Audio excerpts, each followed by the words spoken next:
Good morning, everybody. Time is 6:56. A lot of us waking up to so much changing headline news in sports, in entertainment, with, of course, COVID spreading as it is. But we want to say we're here for you guys every single morning, and we all need to be calm and clear-minded and remember that we are in one of the most amazing countries in the world.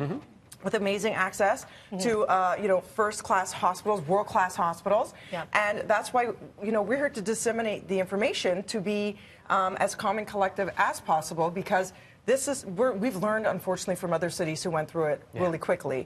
And it's all about containment and doing what we can and taking necessary precautions, but also going about life as we do here, because we can do that. We can. And we will give you all that information and news. And if you are looking for those FAQs, go to our website, citynews.ca, because people were tweeting us saying, well, what if I am infected? What do I do? So for the information, we will bring that to you. But again, we want to give it to you in a way that you're not panicking.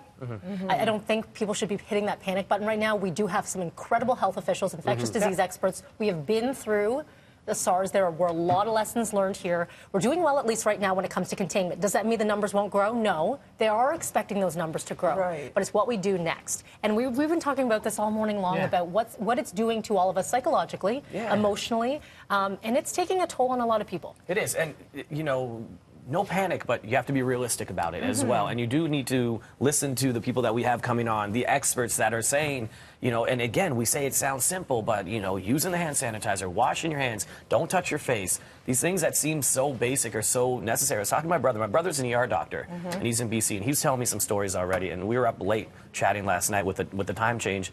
And I said, man, give me something that I can talk about, like, that we can do to prevent. And he goes, it sounds basic, but that's what it is. Yeah, I listened to a podcast from the Mayo Clinic, and they said as well, one of the biggest things is washing your hands for that 20 seconds.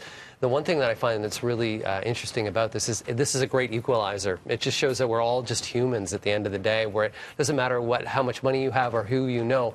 This is something that we all have to be aware of. We all have to wash our hands. We all have to be diligent about this. And like the NBA, they have to be big and take big decisions to cancel those games to protect everybody. That's right. The NBA suspension, of course, Tom Hanks sending out a tweet from Australia. He being affected along with his wife, Rita. And he said, listen, we're in hospital. We had did he say it was a cold? And a bit like the shakes.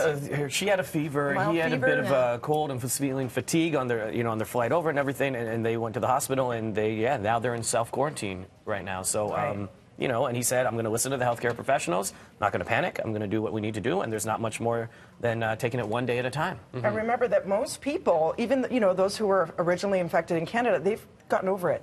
They've overcome it. 80% will. That's what the Mayo Clinic said. 80% of the people will get this and will be totally fine. It's the 20% that are older, have respiratory illnesses, and the young that we really have to be protective of. And that's what we're doing. Yeah, and I'd say, when you hear about Tom Hanks, Rita Wilson, the NBA, those are now putting faces to the virus, right? Because before you just hear about cases, numbers, and now when you get someone that you kind of can, let's say, relate to or feel like it becomes something a bit more personal. And that's why I think there's a little bit more anxiety with a lot of people. Our Tammy Sutherland, you're going to hear from her shortly. She speaks to someone who's currently in isolation right now in Seattle.